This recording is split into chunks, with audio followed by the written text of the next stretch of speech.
definitely in the building. You feel me? Nothing before the fam is the feeling. It's chillin', making the right connections, stacking money to the ceiling. Fuck 100. What's good, folks? It's K.Spade the Prospect, aka the Big Blue Chevy Driver, and sometimes referred to as the YouTube Rookie of the Year, until I start being referred to as the YouTube MVP. But let me go ahead and set this game up. I'm giving you guys another NBA 2K11 crew game. I warned you guys I've been playing a lot of crew, so I got a ton of videos to give you guys. If you're not the 2K11 subscriber, do not be discouraged. I got 2K12 on the way. I got more MW3 on the way, and I definitely got more Pigskin Pros on the way. Even something new coming in the Pigskin Pro, but stay tuned for that later. But let me set this game up, y'all. This crew we're playing against, 2K's finest. I want to make sure I don't sugarcoat this at all. 2K's finest on Xbox 360 is quite possibly one of the most modded, hacked, cheating, glitchy, cheesy, gay, faggot-ass crews in crew world.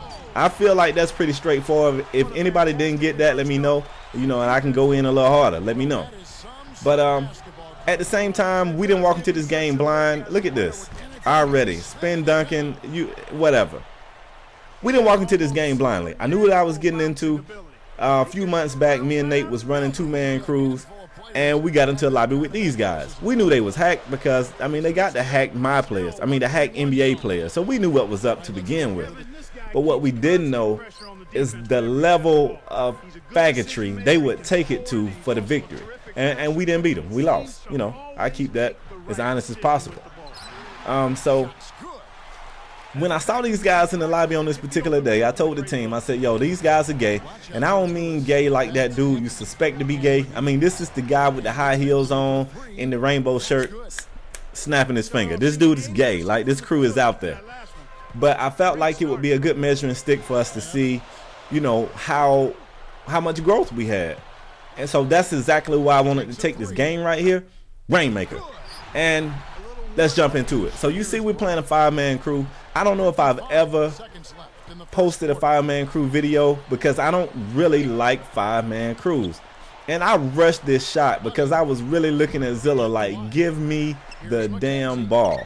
And then when he did give it to me, I rushed the hell out of it. But lucky for me, Maul the Great had the rebound. So enough for the setup. Let's jump into the game, y'all. It's five-man crew. I'm the only Generation 1 made man out here. You got Godzilla playing the point. You got me, K.Spade at the 2 with a nice block right there, might I add. And you got all of my new recruits out here. You got Nathan the Kid at the 3. You got Beast Leon at the 4. And you got Maul the Great bringing the Mack truck out for the 5. And it was an uphill battle. I'm going to be honest. We possibly bit off more than we could chew playing this crew. I knew what we was going into, for one. And for two, I knew that we were still green and playing five-man. That's just not something we do a lot here in TMM.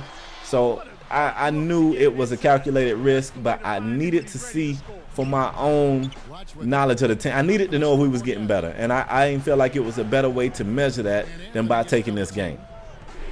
So with that being said, I want to let you guys know, if you're still playing crew, I know a lot of people has already given up on crew. If you're still playing crew, I'm going to jump out there and say don't even play these guys. Because even if you get the win, you will not enjoy the game. They're going to do everything in their power, everything under the sun to get the victory. Let me give you a nasty analogy. If you're young, cut the volume down or stop the video. You got two chicks that want to be models. Both of them are decently pretty. Both of them look okay. You got one of them.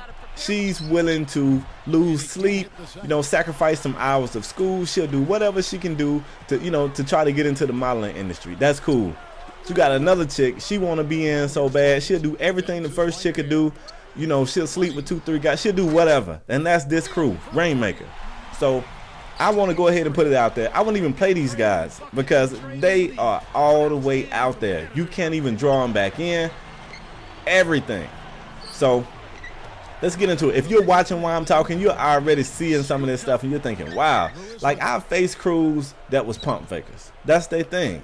I faced crews that was hop steppers. That's their thing. This crew right here got hacked players with not 99, 100 tendencies. 100 tendencies. Hop step almost every play. Pump fake almost every play. Spin dunk almost every play. draw charges almost every play. I mean, and then they even pulled out a special trick at the end of the game. But I want you to stay tuned. I want you to see that one. This one is going to blow your mind. When we saw that in the game, it was at that point that I said, wow, like I'm almost ready to just give these guys the win, because this shit means a lot to these guys. Like, they almost act like they, I don't know, it mean a lot to them.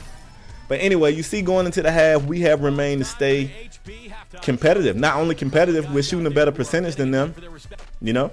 So, and we got a 1-point lead. So far in the game, we're fighting it.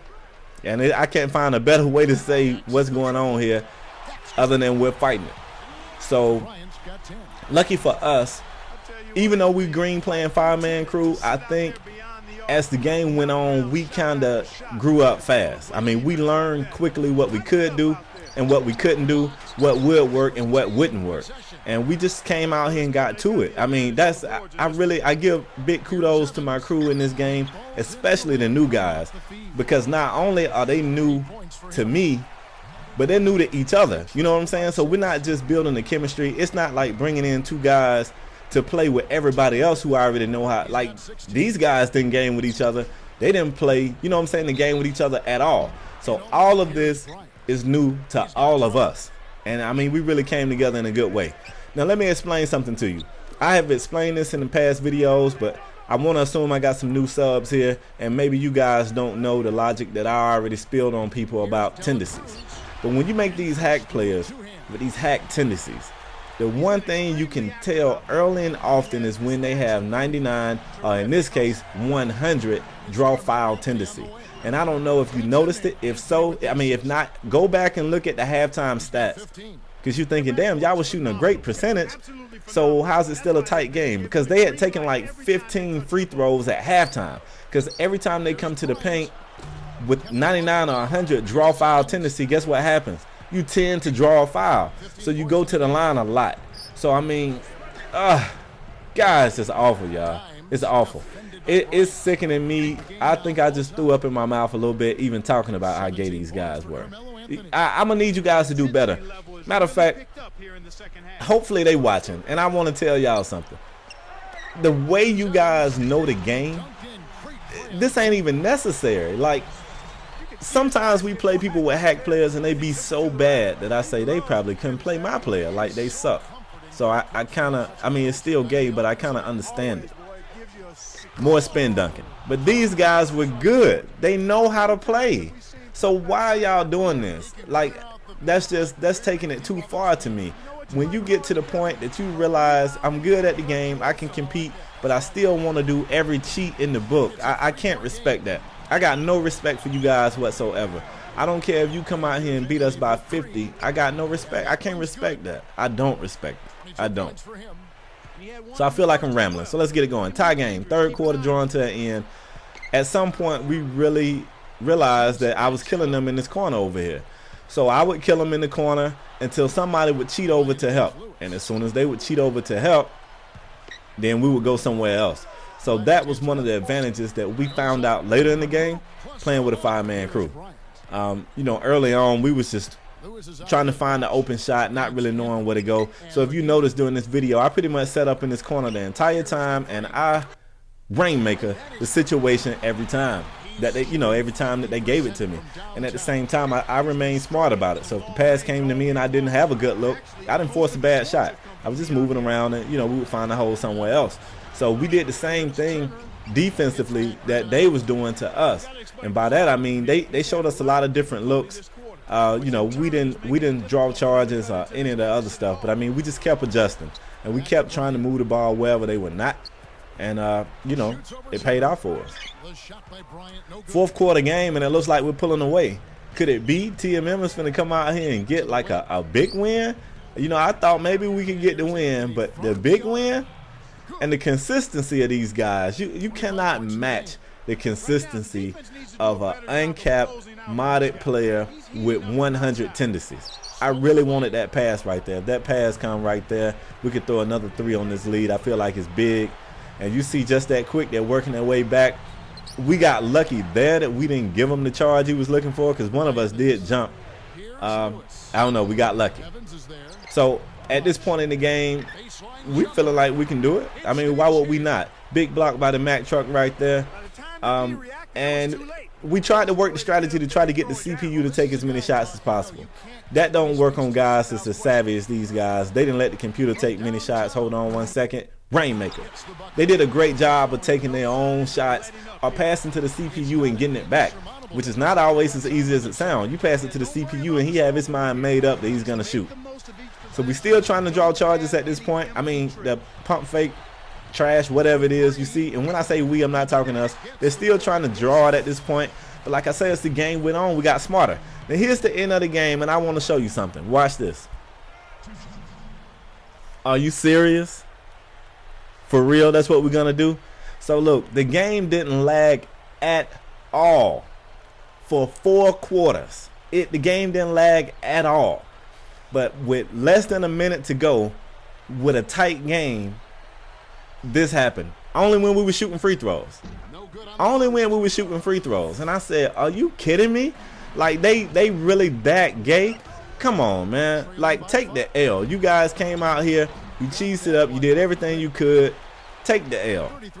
So we was able to convert one of those free throws. Of course, I get fouled at this point. I go to the line. It does the same thing for me. I just held it a whole lot longer than I normally would. Got fortunate enough to make it. And, I mean, like I said, with their tendencies, you know they can make shots. So we was never out of the dark. But at any rate, we stole the victory. Even though we got the game, I never want to play these Fugazis ever again. You guys really disgust me. Hold on. I'm sorry. Y'all suck. I'm going to need you to do better, man. TMM in the building. That's all I got. I'll catch you on the next one, y'all. Peace.